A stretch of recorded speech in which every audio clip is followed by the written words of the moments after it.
Today's podcast episode, we got started and then we had some technical difficulties where my entire computer crashed. But when we got back on track, we talked about all kinds of topics ranging from your top 5 people on your phone, to music, to fitness industry, to fashion industry, and everything in between. So I hope you enjoy this one and go subscribe. Welcome to the Lifestyle Chase, Season 2. This podcast features high performers who have found a way to live their best life while balancing their health, wellness, friends, and family. I'm your host, Chris Little. Let's get started.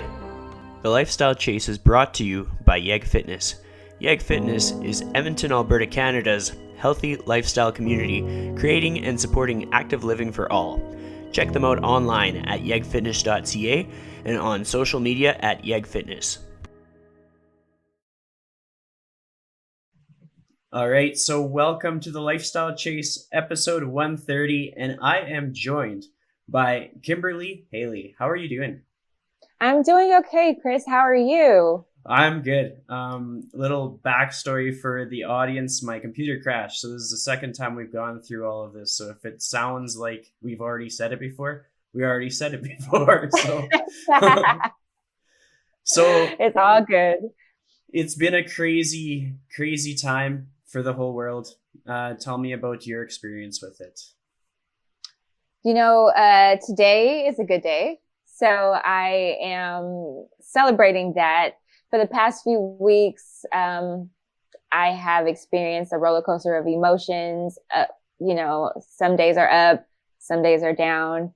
And I think I am coming to a place where I don't know if I feel resolved, but I think I'm just trying to stay focused on what my contribution in this movement will be. Today is a good day. I like that way of putting it, having a focus on what your contribution is. I think that's something that weighs heavily on my mind. I'm a thinker. I overthink all the time, and I'm always like, something's always on my head, and I'm like, okay, what next? Like, the year 2020 has been so full of unexpected times, and it's just like, how do we move forward? What do we do? Are we doing it right? Are we doing it wrong? And this can be from an economical standpoint, like a societal standpoint, so many different angles to this year. We talked about how you liked gardening before we pressed record here. I am curious, what makes you like gardening so much? I want to know more. Well, my husband got me into it. My in-laws have a huge garden. They live up in Northern California, and that's kind of how I became more interested in it. Now, it's not the first time that I've been exposed to it, as my paternal grandmother, she grew up on a farm. That's actually how they made their money. So my great-grandparents were farmers by trade in Little Rock, Arkansas. So I have been around gardening and the idea of sustainability from what you can grow in your own backyard. But it wasn't until my husband and I started dating and we would take trips up to visit his parents where I kind of took more interest into it. So we have our own garden here and it's just small, but it's very rewarding being able to grow something and see it blossom, if you will, and produce from starting off as a seed. So the whole notion behind it, not only from a sustainability perspective, but the messaging that comes from the process in it makes me really appreciate the art of gardening, because it truly is an art form. Well, I mean, from the conversations that I've had with people, it seems as though gardening can be quite a good healing process. Like, I know my parents like gardening. I like to eat gardening. Like, I don't do the gardening so much, but I like the product of gardening, just to have the vegetables and everything. Yeah. But before we get too far into this episode, I want to give my audience a really good idea of who you are and what you're passionate about. So if you were at like a business mixer, how would you describe yourself? I would describe myself as someone that is intrigued by people and their process. So a little backstory about me. I am a neuromuscular therapist, but before I did a complete career change almost 2.5 years ago, I worked in fashion for about 14 years. And, I got my undergraduate degree in family and consumer science with an emphasis in apparel merchandising and a minor in marketing. So all of my jobs have been rooted in the creative and fashion space, from mostly like a managerial and a customer service perspective. So a lot of the motivation behind transitioning careers was my own stress. And the fashion industry is extremely stressful because you're always working against deadlines. And over the past, I would say 5 to 8 years, I started experiencing a lot of shifts within my own body, a lot of chronic pain, hormonal stuff popping up. And I would go to the doctor and all of my tests would come back normal. So, I mean, this word was thrown out constantly by doctors. You must be just stressed. You must just be stressed. So that's kind of what led me down the path of healing and alternative medicine, because I was trying to heal myself. And there's a saying that, most good healers kind of started with themselves, like trying to rehab their own bodies. So that's kind of what led me to delve into the art form of healing from a manual therapy perspective. So I got into massage school, and I finished my first year of the curriculum, and I was like, this is fine. But I always knew that I didn't want to.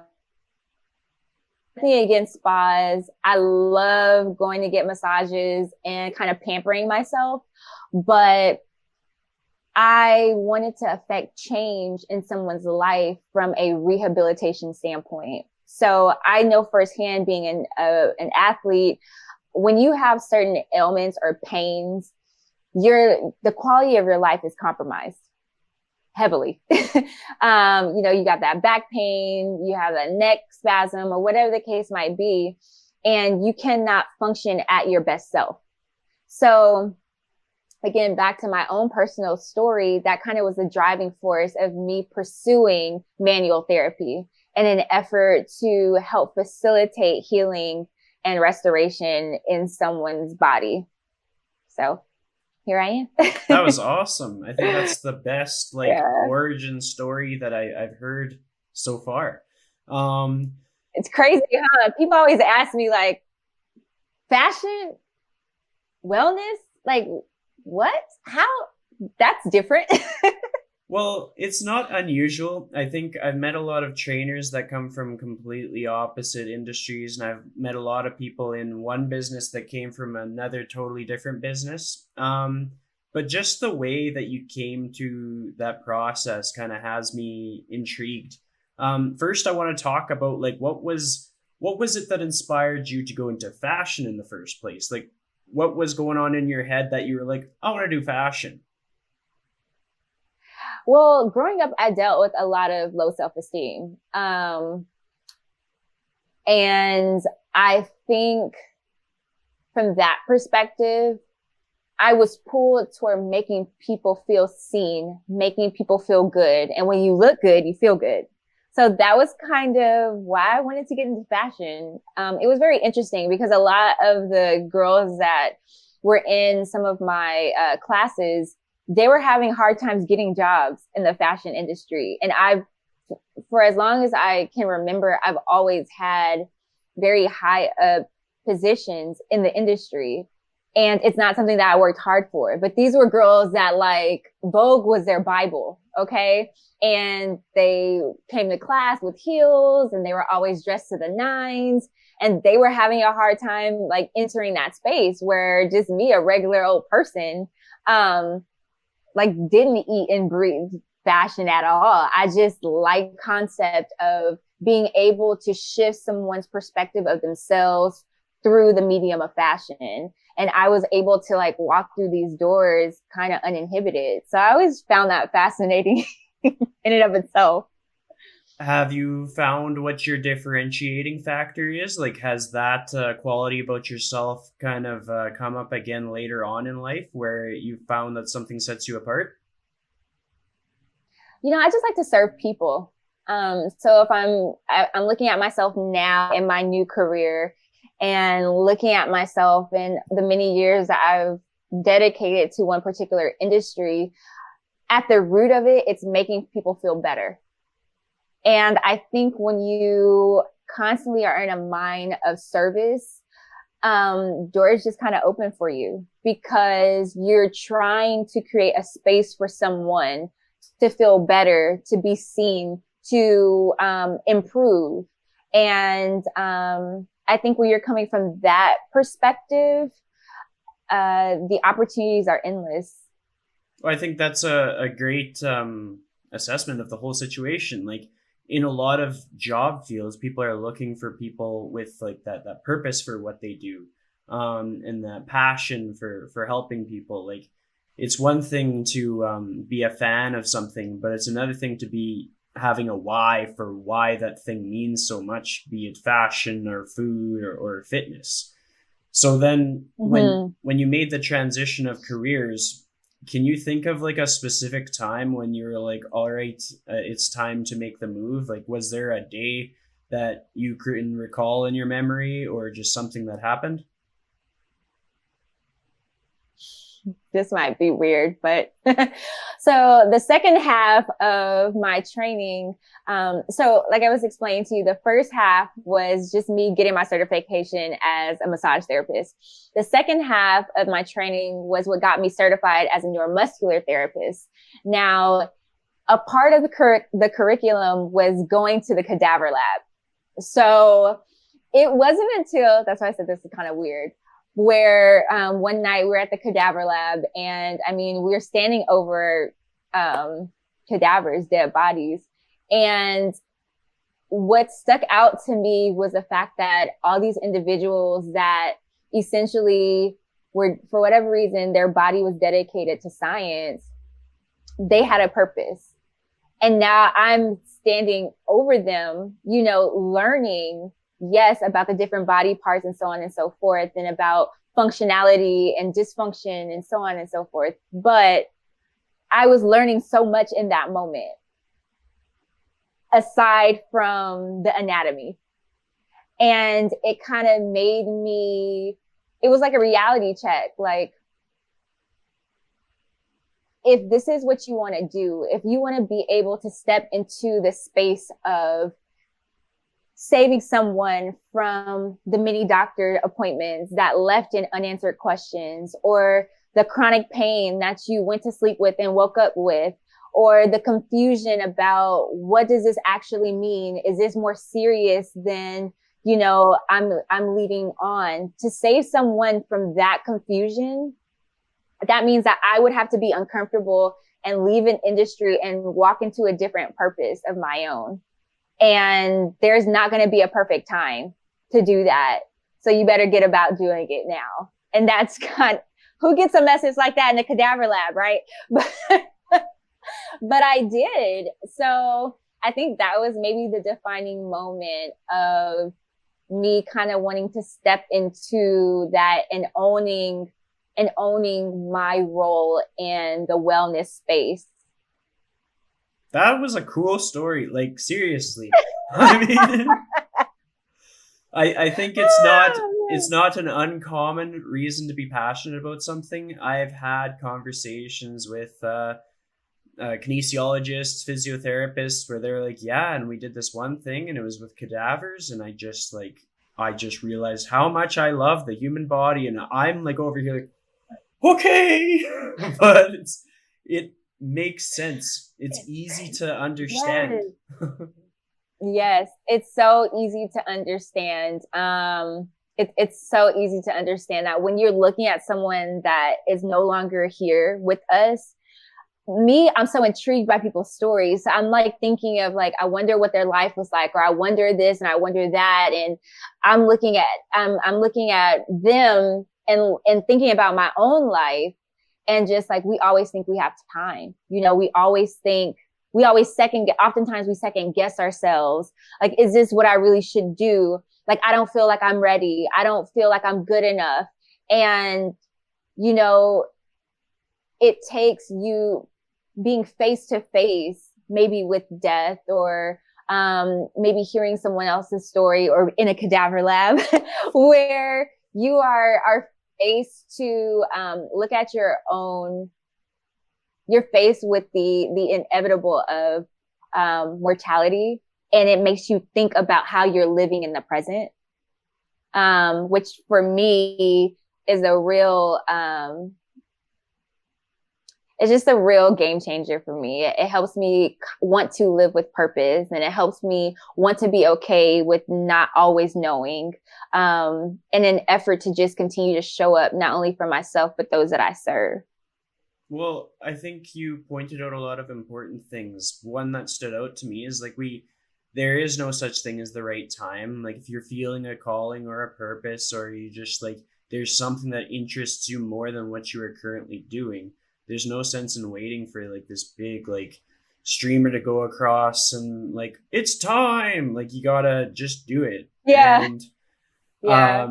everybody has like this self-doubt in them that kind of holds them back from doing that. And you kind of alluded to a little bit of your own experiences with that before going into the fashion industry, if we dial it back a bit. But like, what was that experience for you like I know I can speak from my experiences in that, like my junior high school, like there's plenty of times when I felt self-conscious. Like what was going on for you? Like what was life like back in those times? Well, interestingly enough, a lot of it stemmed from colorism.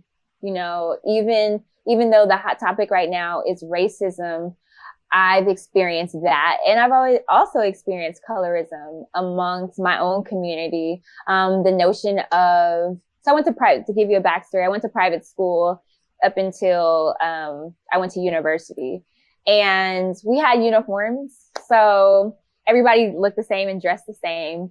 But there are little deciding factors, or little separating factors, like your shoes, how you wear your hair, different accessories, your backpack, like random things that you could do to kind of set yourself apart. And I didn't come, like my parents were, I mean, they took care of us and we never went without. But in terms of having like the latest and greatest, like I didn't. And also being brown skinned, darker skinned, there have been several statements that were made to me by guys that were Black that, oh, you would be cute or more attractive if you were light skinned, with longer hair. So it was constant, this reinforcement of, even though I got love at home, when I went out into the world, I didn't belong. I didn't belong with people that didn't look like me, and I didn't belong with people that were the same racial group as I was. So what got me into fashion was wanting to create a sense of belonging for myself. Because whether you liked my skin color, if someone had a really nice outfit or dressed to the nines, you would say, you look good. I like your shoes, or I like your outfit. Like whether you liked me or whether you thought I was attractive, people's eyes are drawn to things that are beautiful, that are aesthetically pleasing. So I think that's kind of what initially got me into like fashion. It was a way to express myself without saying words. Well, that's powerful, because I find that some of the strongest people in this world, with the best leadership qualities or the best ability to lift other people up, have gone through some stuff. Like usually they have a story, they have battle scars, they have wounds and things that really impacted them. Having gone through that experience, let's say you came across someone like that was exactly like you, but you were just reflecting on the past, and your current self was seeing your like 15-year-old self. Would there be anything that you would say to your 15-year-old self, or any guidance or any advice? I would say find the thing that makes people afraid of you and lean into that. I don't even know where that came from, but it kind of just like came out of me just now, because I find that even as I'm 31 years old, and the things that people are quote unquote afraid of or quote intimidated by is usually like our superpower. So I would tell my 15-year-old self, or the girls that I mentor, to find the thing that makes people afraid of you and lean into that, because they don't want to tell you, but that's the thing that they are drawn to. That's the thing that they're afraid if other people knew about you, that they would be drawn to you as well. So to lean into that thing. That got me fired up. I'm like, yeah, find that thing. Find it. So now at this point in your life, I mean, the thing with life is it's like we have our times filled with joy and we have our times filled with less joy. And it seems to be like a up and down cycle sort of thing. With yourself, what is your thing that is like your power? What is your power right now today on this Friday? My willingness to want to lean into someone and sit with them in whatever they're feeling. I would say that that's my power. I have the bandwidth to exercise empathy. And sometimes it doesn't feel like a superpower. Sometimes it feels more of like a burden, because being an empath can often be a heavy place to be in, because you feel everything. You feel that person's discomfort, pain. You feel it like almost as if it was yours. But I think that would be my superpower, because I want to lean into that. I want to sit in it with you, because I know firsthand what it feels like to feel alone. So I like that. I would say that's it. you talked about empathy, and I totally relate. I am an empath. When crazy things are going on in the world, it falls upon me. And I mean, it's going to be a different experience for everybody, but like, I can understand at least a piece of what it is like to be an empath. And you talked about bandwidth, which I think is an important thing for people to address, especially during these times. Like, it's like, we only have the capacity to emote so much. Like, we need to be mad, we need to be sad, we need to be happy, but we need to have the balance. Can you think of a time in your life when you really understood what your bandwidth was? Like when you perhaps came across the limit in one way or the other? I think right now, honestly, I'm learning what boundaries are. And what I mean by learning, I think you can have the knowledge of something without application. And I don't know if I would necessarily say that that's learning. You just acquired the knowledge. But I think now I'm learning what boundaries are and even what they mean for myself. Therefore, I think now, more than any other time in my life, I'm understanding what my bandwidth is. So like the other day, I posted an image on social media of me like smiling. And in that moment, I felt joy, but I would lie to you. I would be lying to you if I told you I wasn't apprehensive, because there's this tug of war when things are heavy in the world, or when things are heavy in our life. Like, can I really be joyful and happy when so much around me is not? So I think understanding the dynamics of ourselves as human beings is what is now allowing me to have that freedom to expand my bandwidth. Understanding where too much is where I need to cut it off, and also understanding when I can open up more and receive. Um, and understanding my ability to kind of control. Like, hey, Kim, you can always shut off social media. Hey, Kim, you can always turn off the news. Hey, Kim, you can always reach out to someone. I have more control, and we as humans have more control than we allow ourselves to, I think, avail ourselves of. It's weird. I am a recovering control addict.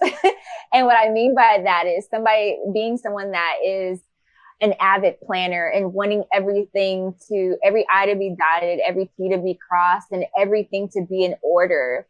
There's so much that I've had to come to realize that there's so much that's out of my control. But what I also find that with people who are like me, who are also recovering control addicts, that I would call them that instead of saying controlling. Oftentimes we don't control the things that we can, like we try so hard to control it so much that is out of our reach. But the things that we can control, we're like, we don't want to do that work. So I would just say that understanding my bandwidth has come with maturity and understanding that there's so much that I can control and trying to be mindful of that. That was awesome. I mean, even talking about controlling what you can control, I want to turn that question around on you a little bit. Let's say within the four walls of your home, what are like 4 or 5 things that you can control that you've recently forgotten about, or perhaps that you're working on? Maybe it'll inspire other people to reflect on their own things.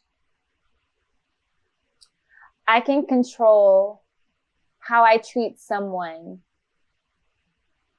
that doesn't think like I do.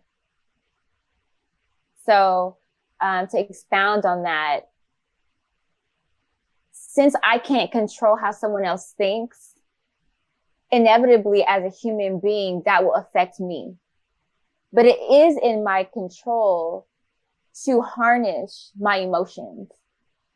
And that's something I'm currently working on, to harness how I respond versus react. And that takes time.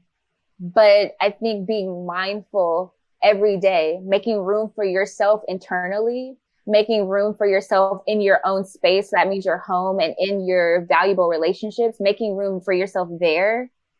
So you can express and emote and be filled up. So when it's time to engage in conversations with individuals that don't think like you, that blatantly disagree with you, that have maybe even hurt or harmed you in the past, you're so filled up and you have a different perspective that you're able to respond instead of react. So that's something I'm currently working on. Let me see what else.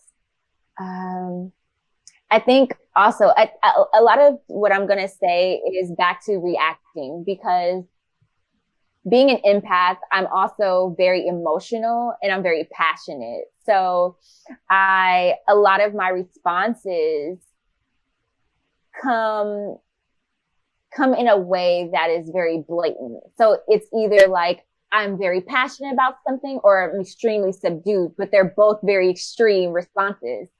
So trying to kind of find a medium where I can stay true to what I feel, but not teetering the extremes. So those are the only two things that I think come to mind. And they're both something that I'm currently working on.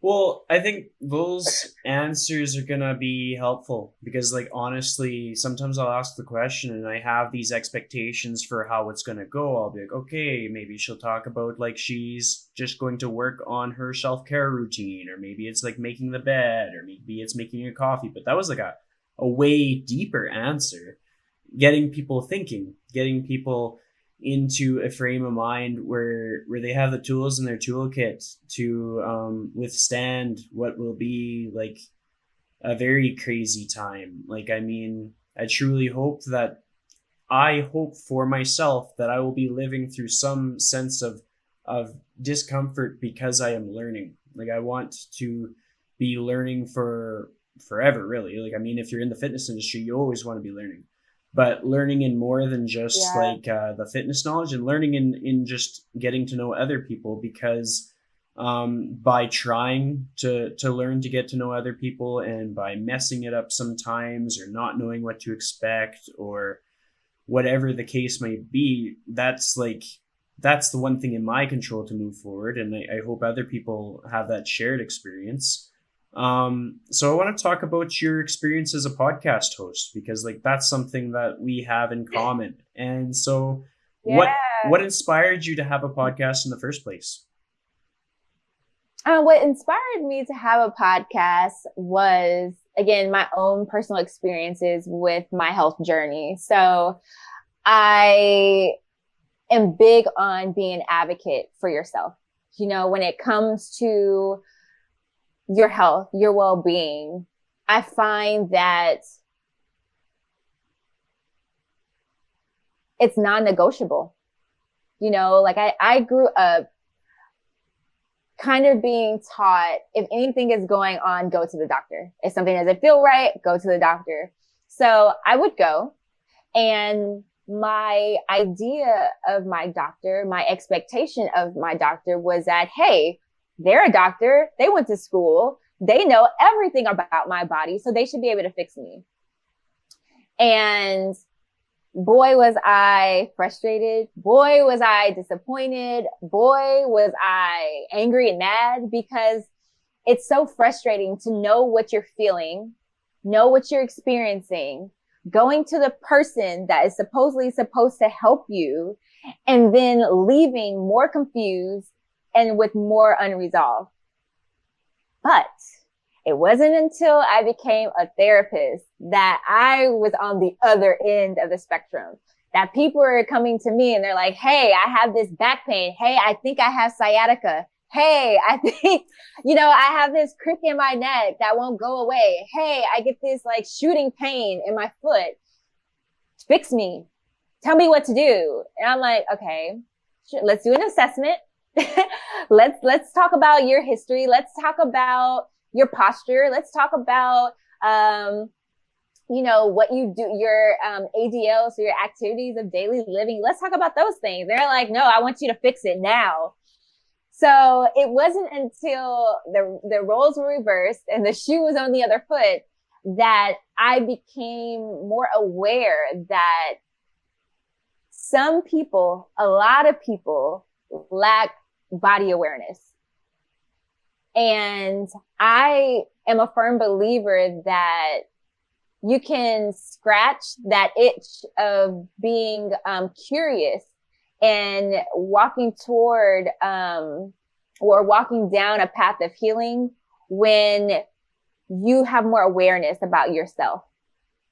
You have more awareness about what you do, how you move within your body, how you experience things. When something happens, does your stomach get upset? When you've had a long day at work, does your left side of your back tend to hurt all the time? So I created the podcast from the perspective of getting people to ask themselves the right questions. And obviously when they're working with, a doctor or a therapist or a trainer or, or a massage therapist even, being able to ask them the right questions in an effort to advocate for themselves. But the heart of the podcast started from an acknowledgement that self-awareness, body awareness is lacking heavily in individuals. So that's where the notion of the podcast came from.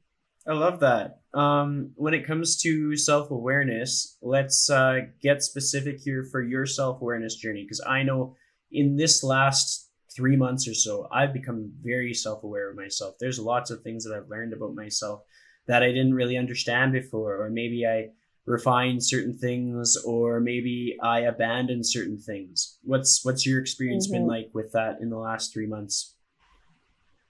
Well, if we're just talking about like from a pain perspective, I'm very aware that when I am rushing or I'm extremely nervous, I get these shooting pains in my stomach. Um, or there's certain times when I am extremely tired, I get these weird headaches. So when the rioting started to happen, I was getting these headaches like every other day. I was going to sleep with a headache, waking up with a headache. And I'm like, I ate today. You know, I'm taking my vitamins that I need to. I'm drinking the water. I'm trying to be mindful. I'm trying to keep my stress levels low. I'm walking. I'm moving. Why do I have these headaches? And I didn't realize that it's because even though I was doing all these external things, I hadn't been able to release the pressure of everything that had been going on.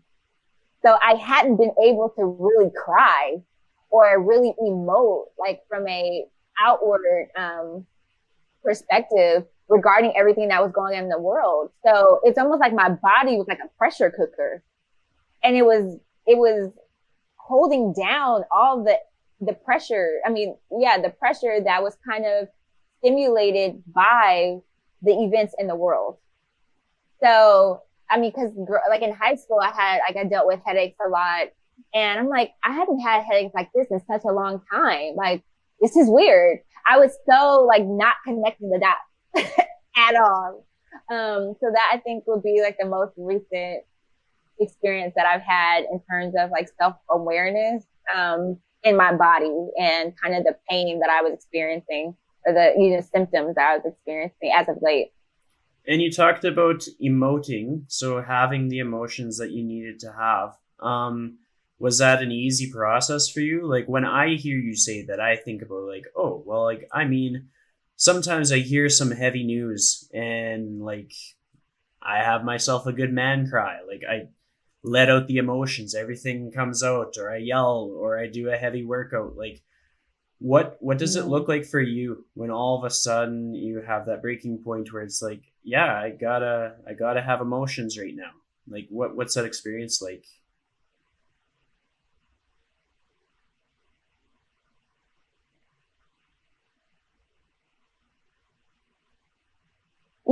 For me, that looks like crying. Yeah, that does look like crying. It wasn't until I went to church a couple of weeks back. And again, like I mentioned, music and my self care routine. So music is really big. And um, during the worship service, I think I was in a place where I think I wanted to be vulnerable. Um, I mean, that's a thing too. You can know that you need to release, but in releasing, there has to be, with your desire to want to release, there also has to be a willingness to be vulnerable. And I think subconsciously, I didn't want to be vulnerable because I felt like if we're talking about what's going on now, I think subconsciously I thought being vulnerable regarding the inequality that's going on in our nation and our world wouldn't matter because this is not the first or the second or the third time. So it's like, what's the point in expressing these emotions when nothing's going to come of it? So I might as well keep them to myself. I might as well hold them down. I might as well process them the way that I always do. And I think this time my body was like, nope, nope, you can't, you're not going to continue to do that. So I was getting these headaches and, I wasn't sleeping well because I think my body was like, you're not going to continue to try to suppress something that you need to get out. And even if no one sees it, even if no one validates your emotions, you need to get it out because your body is telling you that you do. Well, I mean, that it's tough to talk about that kind of stuff on a podcast. So I appreciate you immensely for being able to talk about that stuff. Something that I'll counter this topic with is like you talked about kind of being in a space where you wanted to feel vulnerable or just like being ready or being supported.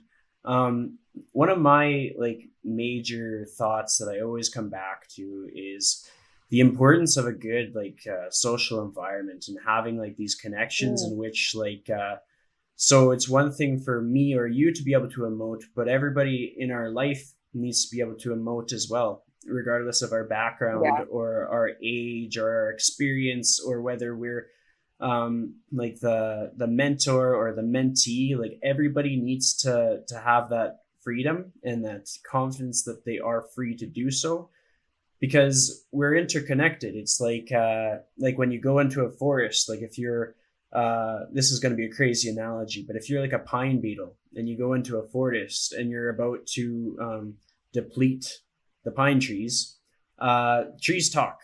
So people, without speaking, like people's energy speaks to each other. Mm-hmm.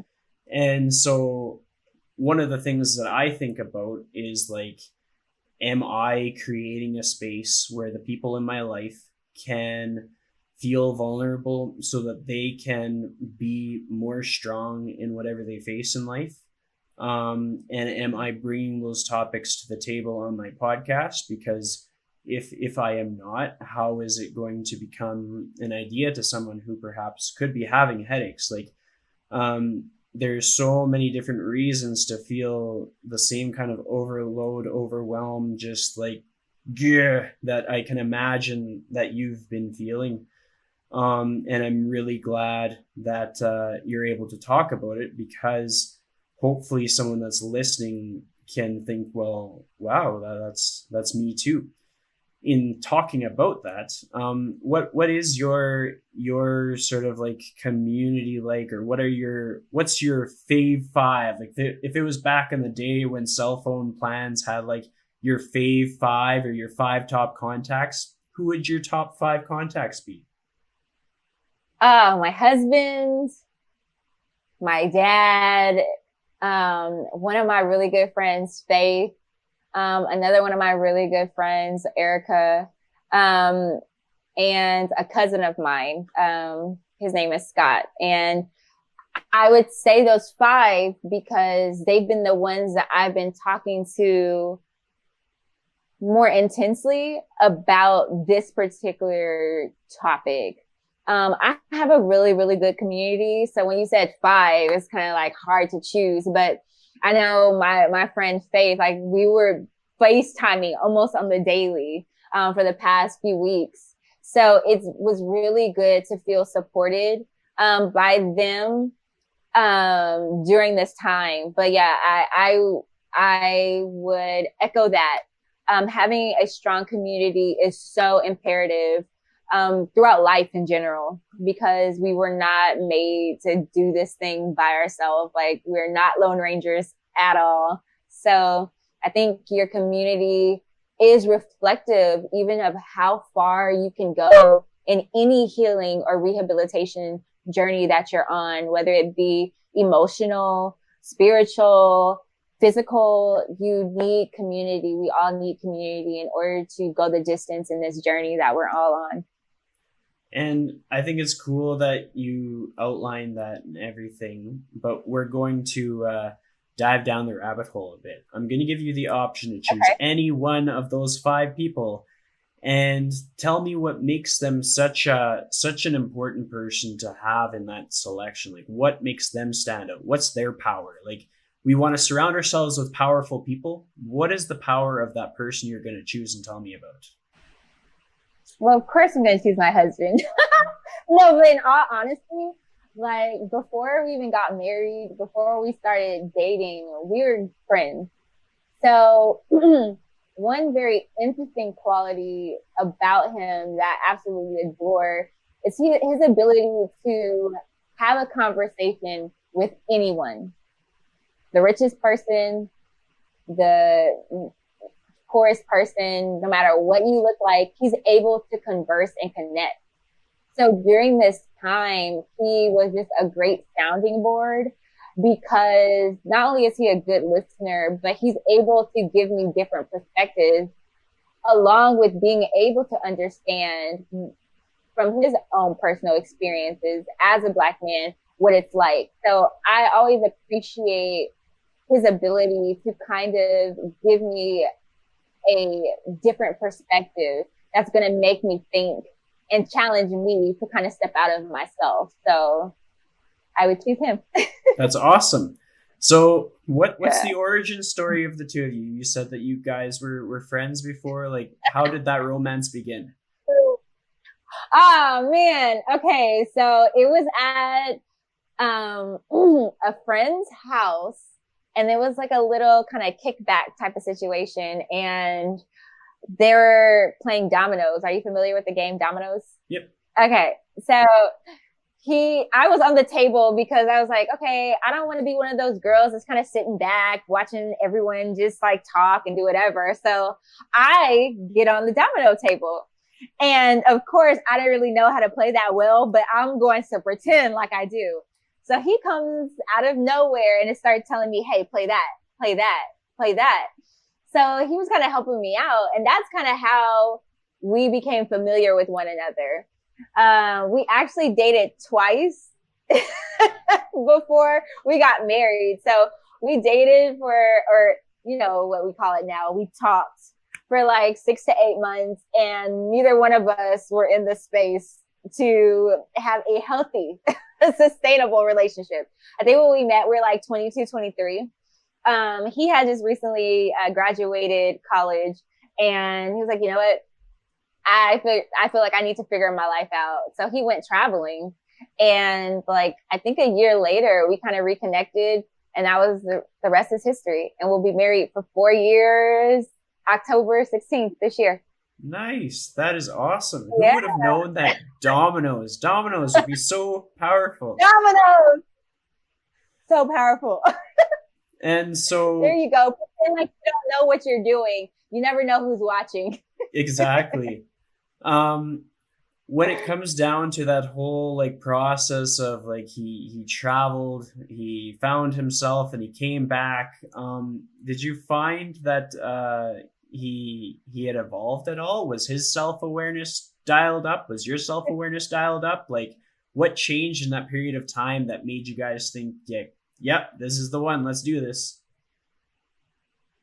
He was a lot more patient the second time around. And I think I was a lot more sure of myself.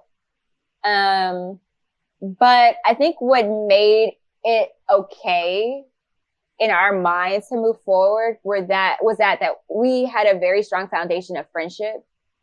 And I was even telling people, and I would preference the statement with, this might sound bad, but some people talk about the person that they marry and they're like, I always knew he or she was the one. I didn't have that feeling with my husband. Cause I thought, I dated a lot before him. So there are a lot of people that I thought was the one, and it didn't work out.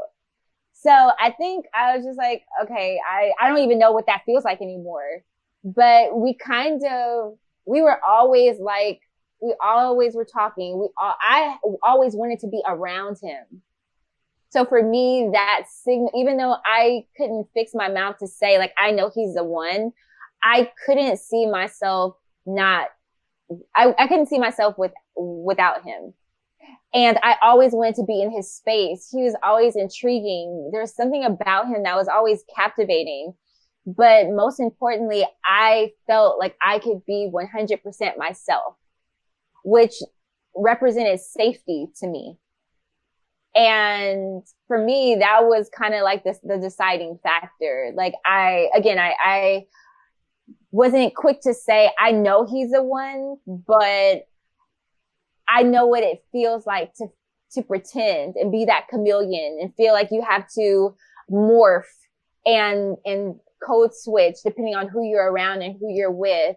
And with him, it was never that way. So I felt comfortable saying I do for the rest of my life, because I'm like, if I can feel safe with you and we're kids, like in our 20s, like I'm okay and comfortable with our ability to go the distance. So.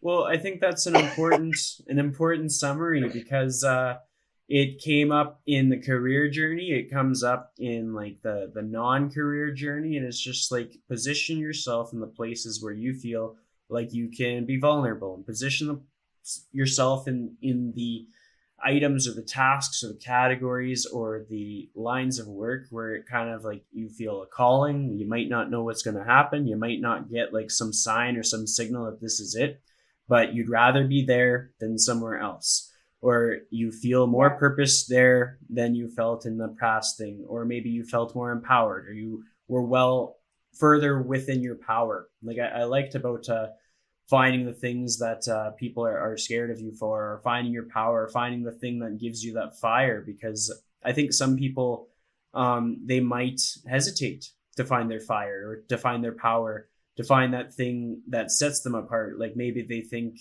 that that's not for them. But hopefully they understand that everybody gets something that is their superpower, and they have permission to go get their superpower. And if they need help finding it, then they have to surround themselves with people who can lean into those tough conversations and who can get in with their emotions and cry and laugh and get mad and be sad and all of the things all in one package. For sure. So for sure. You talked about music, and I think music is important. I think it's important to make people understand what music can do for us, the power that music has, the influence it can bring. What kind of music do you like, and why? I really don't have one genre. Like, I will listen to Queen, and I will listen to Anita Baker. I will listen to The Temptations. I will listen to Kendrick Lamar. Like, I do not have one particular genre that I like. I like music that evokes emotion, whether it's the chord progression, whether it's from a vocal vantage point, the harmonies, whether it's a rap. And I'm sitting there listening to the lyrics. You know, I love music that evokes emotion. And I don't think that's genre specific. So I don't know if that helps, but I just love music across the board, classical, jazz, you name it. I love it. If it speaks to my soul, if it makes me like make a face, like, yes, then that's my type of music. Well, I think that's something a lot of people will feel or share that experience with music. Because for myself, if you went through my Spotify playlist, you'd be like, who is this guy? Like, it can be very different dependent on the situation, the scenario, and what you need from music. You talked about lyrics and stuff. Let's try something here. When, like, can you think of a time that you can just associate a song with, like a time that lyrics just stand out? So every time you hear those lyrics, you think of a time in your life?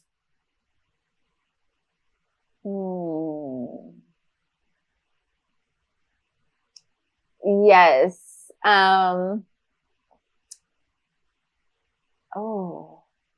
Okay. So one of Brandy's albums was like on repeat when I was dumped by this guy.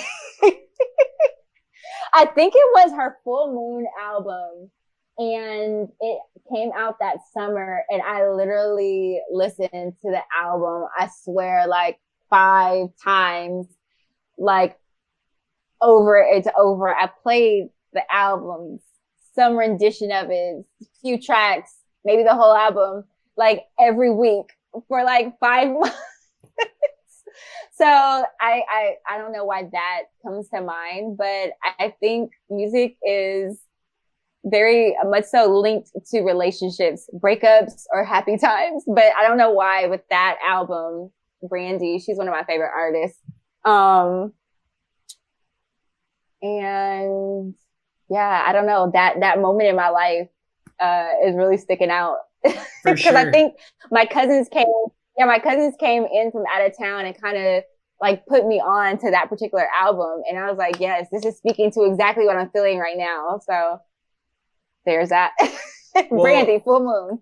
That's the best example. And I'll be totally honest, I don't think I've ever heard that song, but it doesn't mean I don't have another question for you. And so, Okay. what did you learn about yourself when you were listening to that music on repeat? Like, did you have time for introspection? Did you reflect? Did you realize things? Um, I think I realized that I gave so much of myself away, and that it was a very sad time, but a very empowering time. um, because at certain parts of the album, I think she was going through a divorce herself. And she talks about like the love story that she had with her significant other, and then what the ring on her, ring finger meant, but that promise was broken. So even though I wasn't married, obviously, like I was, in my 20s, like, but um, I could attach the message of feeling like, our relationship was supposed to mean one thing, and then you made this decision that made me have to make a decision. But then she also, talks about regaining her confidence as a woman. So I think that album for me just spoke to like the transition that someone can have in life when you experience something so hard, but you have to pick yourself back up and you have to choose to kind of walk through the fire so you can come out on the other side. So that was a good summer because, there's a saying that basically if you tell a woman that she can't do something, like watch how she moves after a bad breakup. Like she is doing everything. Everything she puts her mind to, like you can't tell her anything. And that's how I felt. That's how I felt that summer after listening to that album. I was like, oh, I'm about to be the baddest chick out here doing all the things, conquering all my goals, getting my body right. Like, that whole vibe. Like you can tell me anything after listening to that album. Well, I think that's important to be able to reflect on that stuff and to almost encapsulate those powers, because like the reasons I ask about music is because like music, I can totally think of times in my life where like I got knocked on my butt or I got dumped and there's songs and it's like, all right, now that song is my song. Like that's my powerful song. Like, it could have been the other person's song to begin with, but I took it. My power. Like, yeah. And I think in times of heavy emotional burden, to give people the gift of power through music, through activity, through the people that they're surrounded by, that is one of those things that is in our control. That's one of those things that nobody can take away. Like nobody can take that song away from you. That's yours now. And when you feel like a badass, when you reflect over like, yeah, that was tough. Like emotionally, that was really tough. And you were probably overextended on your bandwidth a few times in that process. But you got that song. And no matter how dark the day gets, like had this interview been on another day in this week, it might have been a totally different experience. But you're always going to have these things, these connections, these Fab Five, the songs, the ability to emote and the permission to emote and stand in your power, the things that scare people. You got that. That's yours. Yeah, for sure. You got to just lean into it because it's not going anywhere. It's like I guess you can run for the rest of your life, but I can't imagine what a life like that would be, what it would feel like to constantly be on the run from yourself. Not from anyone else, but yourself, not wanting to sit with the discomfort, not wanting to sit with the uneasiness, not wanting to sit with the unknown. Like what a life like that would even feel like, So I would just say lean into the discomfort, 2020, it was a year full of discomfort. You might as well just jump on board and lean into it. Well, and if you surround yourself with people who are standing in their power, you don't have to run. Yeah. You can just walk forward. You can pave a new path. You can step into the unknown and not know what to expect, but know that you're going to be okay because you're surrounded by pretty solid people. Like your list of 5 sounded like a bunch of really strong, badass individuals. Like I think that's an important thing for people to have in their entourage, is people that Oh yeah, I would not mess with them, you know? Yeah, yeah, yeah. You have to have people that are definitely not afraid to tell you the truth, not afraid to call you on your stuff, not afraid to demand the greatness that's in you to come out. Yeah, you got to have people that are like, you're better than that. Like, or people that says you can get through this. If you don't, find some, they're out there. It may take some time, but you can't get through this life without your Fab Five for sure. Absolutely. And so I have to say, this has been one of my most like unorthodox interviews that I've done because like I just bounce from side to side. So if you're like, this guy asks weird questions, don't mind me. I'm just being different No, today.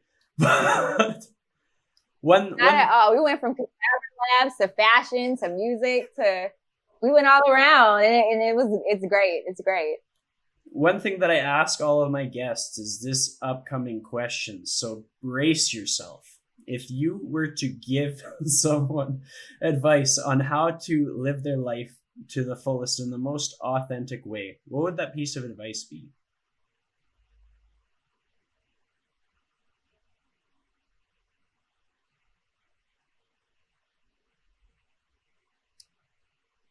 Whew.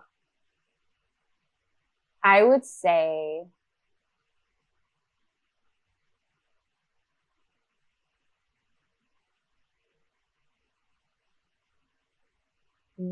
look yourself in the mirror, like deep into the mirror, like connect with your eyes, feel what that feels like. And those moments when you doubt yourself and those moments when you feel alone, tap into that emotion that you felt when you did that. That's who you are. All your experiences, all your triumphs, all your failures make you who you are. There's no need to be ashamed of any of it because it makes you you. Always bring your most authentic self to the table because no one can deny authenticity because if people are really being honest with you, it's what they crave the most. So always be your most authentic self and tap into yourself whenever you feel doubtful. Your eyes will tell you who you are. That sounds so deep, but it really is true. Like throughout all the noise, like really stare yourself in the face and be okay with who that person is that's looking back at you. And whenever you feel uncertain, tap into that and you'll be all right. I really liked that answer. And I have one more thing to ask of you. I give Okay. my audience a challenge at the end of every episode. And a few episodes back, I decided to start getting the guests to give the challenge. So as I ramble on here, think about a challenge that you have for the episode. Because what I'm going to get you to do is say, your episode challenge today is, and then just tell the audience. Okay. Your episode challenge today is do the thing that you've been running from. That's it. That is so good. That's it. Do the thing you've been running from. So, thank you so much for joining me. Despite our technical difficulties, we made it happen today. Yay! Awesome. I appreciate you so much.